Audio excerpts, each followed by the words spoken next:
Hola, bienvenidos a Espacio Gente para el diario La Estrella de Panamá. Les saluda Yandira Núñez. El día de hoy nos acompaña Alfredo Romero, quien es abogado y también director del Foro Penal Venezolano, una ONG que brinda asistencia jurídica y apoyo además a familiares y víctimas de detención arbitraria por los gobiernos, así ha sido históricamente, tanto del expresidente Hugo Chávez como del presidente Nicolás Maduro, entendiendo además, Alfredo, que tenemos una audiencia y comunidad venezolana importantísima en Panamá, también que nos leen desde diferentes lugares del mundo. Esta entrevista era una asignatura pendiente porque el tema Venezuela sigue siendo parte de la agenda internacional y un tema pues que debe ocuparnos. Bienvenido a Espacio Gente y gracias por estar con nosotros. Muchísimas gracias a ti, bueno, gracias a este medio por permitir pues hablar de esta situación que lamentablemente se olvida, ¿no? Sí, a propósito de esta introducción, Alfredo, según datos oficiales, en Venezuela desde 2014 se registraron unas 15.750 detenciones políticas, pero ¿cuántos presos cuenta hoy día el Foro Penal? Sí, bueno, ya en este último reporte que sacamos del año 2021 son concretamente 15.769, ¿no? Para ser exacto. Si ya vamos llegando casi los 16.000 detenidos políticos. Esta cifra a la cual te refieres es muy importante. ¿Por qué? Porque lo regular es preguntar al revés. Es decir, ¿cuántos presos políticos hay hoy día? Entonces yo te digo, hoy hay 243, pero ese número está afectado siempre por lo que yo he denominado la puerta giratoria de la represión. Es decir, encarcelan y excarcelan personas y el número importante no es ese número que hoy existe, porque se puede variar, porque siempre liberan personas, pero encarcelan nuevas. El número importante es esas más de 15.700 personas que han pasado por la cárcel algún día. ¿Y por qué este número es tan importante? Porque tiene una serie de repercusiones más allá del solo número, de la sola cifra, y más allá incluso del solo sufrimiento de aquellas personas que pasaron por la cárcel, que son, repito, casi 16.000, o que han sido torturadas también, sino que eso trae el esquema que probablemente es una de las próximas preguntas o a lo mejor que conversaremos, que es el beneficio de la represión, el beneficio de encarcelar, el beneficio político de encarcelar personas. ¿Cuál es? Intimidación.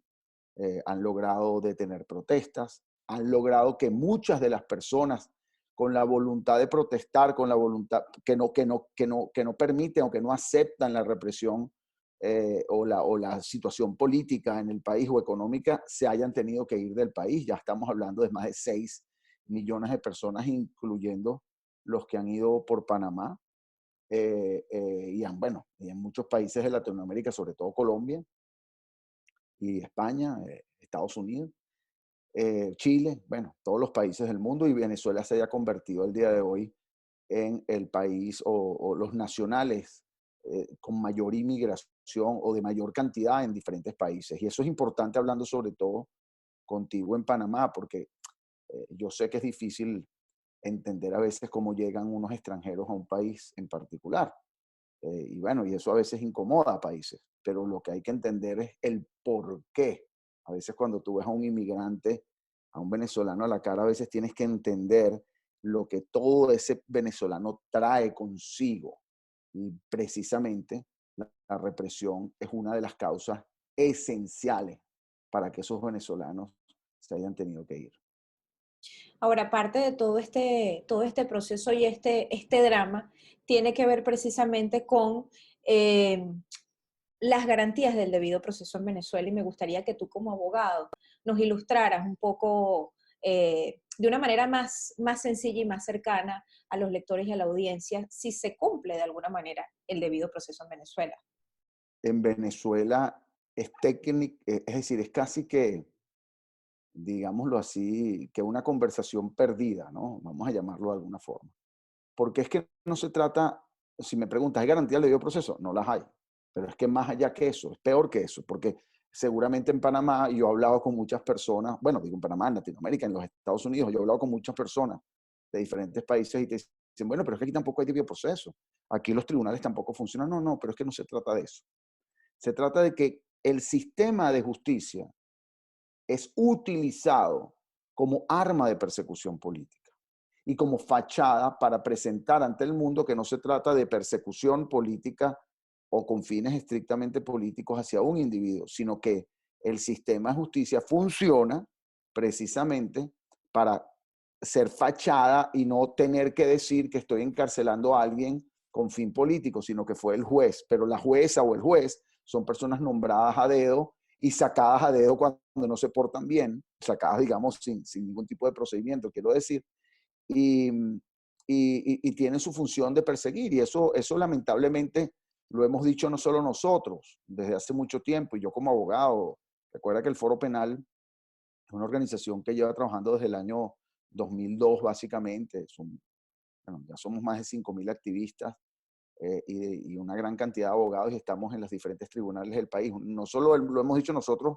por la experiencia que tenemos del día a día, sino que incluso hay informes como el reciente de la misión de determinación de hechos de la ONU sobre Venezuela, que explica claramente la utilización del sistema de justicia como arma de persecución política. Entonces, la respuesta concreta, no hay garantía del debido proceso y podríamos hablar técnicamente como abogado de muchos elementos, ¿no? Ahora, este uso, Alfredo, de la represión e intimidación, como tú bien lo comentas, para el control político, ¿ha sido un patrón sistemático en Venezuela durante los últimos años? No solo es que ha sido un patrón sistemático porque lo digamos nosotros, y vamos a analizar lo que significa sistemático, ¿no? Porque quizás es una palabra en español, bueno, y en cualquier idioma un poco compleja. Es decir, cuando hablamos de sistemático, y obviamente porque tú conoces el tema, estamos hablando de ese patrón, es decir, si ha habido una repetición de actos con un propósito específico. Eso es lo que hace, eh, eh, eh, lo que define lo que es sistematicidad, que es muy importante porque el concepto de sistematicidad es lo que permite determinar si existen o no crímenes de lesa humanidad, de conformidad con el Estatuto de Roma de la Corte Penal Internacional. Y te voy a responder un poco desde lo más reciente hacia lo más antiguo. Hay que recordar que lamentablemente Venezuela tiene, por decir las medallas, irónicamente lo digo, de la represión, todas, ¿no?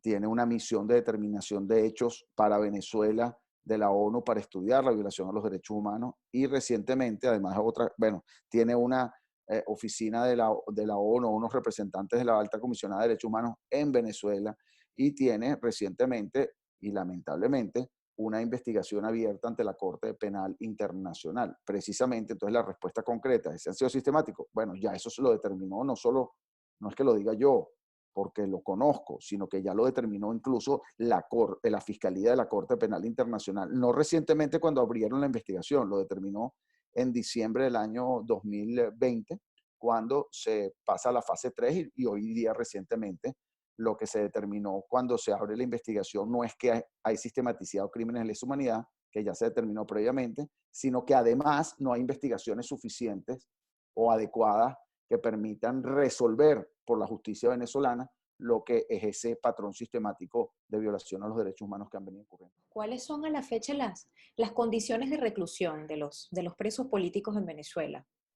Y las cárceles que no tienen, que tienen restricciones, pero que tienen condiciones, digamos, probablemente de sanidad graves, ¿no? Pero las cárceles, por ejemplo, hay cárceles en Venezuela como es el DIGESIM, que se ha pretendido decir que ya no hay presos allí porque se sacaron. No, hay presos allí, inclusive hay una mujer de nacionalidad venezolana española allí con su esposo, que es María Auxiliadora este, eh, Taboski, Delgado Taboski, que está allí. Ahí no es muy difícil entrar. Y ahí es donde está, que creo que vamos a hablar de ese caso, el teniente coronel Igber Marín Chaparro. Y te digo que hay mucha restricción, ya que él ha requerido que incluso nosotros le asistamos, etcétera, y no hay acceso al día de hoy de abogados, y en virtud también de que él comenzó una huelga de hambre y la concluyó, etcétera. Pero bueno, el acceso ahí es complicado. En el helicoide, que hoy en día está manejado por el Ministerio de Régimen Penitenciario, pero que era regularmente una cárcel controlada por el SEBIN, por el Servicio Bolivariano de Inteligencia, el acceso bueno, para nosotros ha sido imposible. Ahí está una persona, para hablar de otro caso, que es Javier Tarazona. ¿Mm? Él es el presidente de la organización Funda Redes, que es una organización de derechos humanos, está ahí encarcelado y hemos tenido la oportunidad de conversar con él cuando lo presentaron finalmente ante un tribunal, luego de más de 15, aproximadamente 15 audiencias diferidas, y al día de hoy no hay acceso al helicoide, o sea, el acceso es bastante limitado o negado por completo. Hay otras cárceles, sin embargo, donde el acceso es un poco más abierto, por decir, o sea, hay días donde los abogados pueden entrar, como es el caso de Ramo Verde, como es el caso de Rodeo, como es el caso incluso de Yare, que son cárceles, digamos, de civiles, pero y bueno, y también las de militares, como Ramo Verde, pero en el caso de estas dos en particular, el acceso es bastante difícil, ¿no? O sea, ahí es donde tienen a las personas, pienso yo no, obviamente, las que tienen mayores restricciones o las que quieren tener mayormente restringidas. Ahora, por otra parte, Alfredo, también hemos visto casos de indultos y excarcelaciones en los últimos años, ¿no? ¿Qué lectura le ha dado a esto el Foro Penal? La misma lectura que te expliqué al principio con relación a la puerta giratoria. Es decir, siempre ha habido liberaciones de personas, a veces en grandes cantidades, a veces en menores cantidades. Los indultos han sido para plantear, sobre todo internacionalmente, que ha habido se ha suavizado, se quiere suavizar la represión y lograr beneficios políticos entre ellos. Lograr, por ejemplo, em, cierta reducción de sanciones internacionales o reducción de presión internacional. Y entonces la prensa, y debo decirlo un poco crítica, de manera crítica, porque claro, ustedes lo saben como periodistas, ¿no? Tú no, y eso es complicado, pero tú no das una noticia hoy que sea ya una noticia repetida. Regularmente tú das una noticia porque esa es la noticia de hoy, lo que la gente quiere ver hoy. Entonces la noticia de hoy, ¿cuál es? Por ejemplo, si liberan y dan un indulto de 50 personas, como pasó en noviembre del año 2019, 2020, perdón, esa noticia obviamente va a ser la que va a aparecer en la primera página de algunos diarios. Indultaron a 50 personas y aparecen las personas saliendo de la cárcel. Pero la verdad es que cuando indultan a esas 50 personas, como pasó, repito, en noviembre, el último, que fue en noviembre del año 2020, encarcelaron a mayor cantidad de personas en menos de un mes. Entonces, eso es importante, esa rotación. Entonces, que no se trata de que no sean bienvenidas las liberaciones. Obvio, es bienvenido por más allá, más aún en nuestro caso que representamos a la gran mayoría de los presos políticos y a sus familias que están con nosotros compartiendo diariamente, y el abrazo que llamamos nosotros el abrazo de libertad, que salgan, es para nosotros un gran beneficio, inclusive una gran satisfacción, incluso que salga uno. Pero el hecho real detrás de esto, desde el punto de vista macro, es que hay una estrategia política por detrás.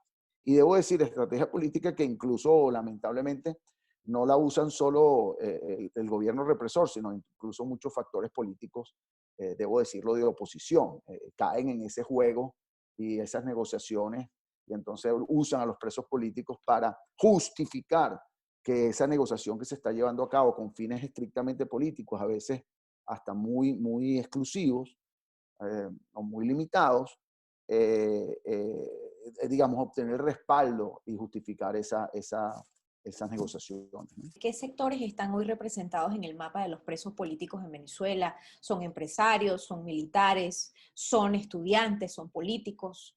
Sí, hoy día el mayor grupo, digamos, proporcionalmente es de militares. Hay 132 militares de los 243. Pero tenemos, bueno, mira, tenemos representantes de sindicatos como presos, hay estudiantes presos. Ha habido una disminución porque el estudiante de alguna forma es un costo político más alto. Hay defensor de derechos humanos, Javier Tarazona, está Roland Carreño, por ejemplo, que es periodista, pero también activista político, y sería el único activista político hoy día preso. Esto es muy importante porque, repito lo que decía previamente, la gran minoría de los presos políticos son los activistas políticos, los dirigentes. Hoy día podríamos decir, si decimos que Roland Carreño es un dirigente político, es el único preso político dirigente que existe en Venezuela. Están mujeres como, repito, como Emirlendris Benítez, que simplemente acompañaba a su novio cuando él, como taxista, estaba llevando a unas personas que estaban involucradas supuestamente en el atentado contra el presidente en su oportunidad, pero ella no tenía nada que ver, ella simplemente estaba transportando a alguien y está presa sin prueba y sin justificación. Por eso te digo, son personas asociadas más bien a que las agrupan y las meten todas en el mismo paquete, ¿no? Pero ese es el grupo. Hay 13 mujeres presas, dentro de las cuales, por ejemplo, María Auxiliadora que hablaba, González Delgado Taboski, es la hermana de una persona que supuestamente está involucrada en ese atentado también. Pero ella y el esposo no tienen nada que ver, ni siquiera tenían buenas relaciones con ese hermano que ellos buscan, ¿no? Alfredo, como tú bien lo comentabas al inicio, pareciera haber existir cierto cansancio en la opinión pública internacional ante la crisis venezolana, que ha sido una crisis de trascendencia, que ha llevado, pues, como bien lo sabemos, a uno de los fenómenos migratorios más importantes de la región, crisis de institucionalidad, criminalidad. ¿Cuál es el mensaje del Foro Penal Venezolano? Bueno, lo que siempre he dicho es que la atención internacional es una de las herramientas, digámoslo así, más importantes para lograr libertades de personas y que cese y que se reduzca la represión. Es fundamental. Y siempre se lo repito a diplomáticos y a cualquier persona que influya en el mundo, a periodistas, a quien sea, que si eso no existe, pues simplemente lo que haces es, pues de alguna manera, quitarle los ojos a quien está reprimiendo. Es decir, velo, si te lo dibujo más figurativamente, eh, es como que hay un torturador con la luz apagada dándole golpes a una persona y está en una esquina, ¿no? Y la persona está allí.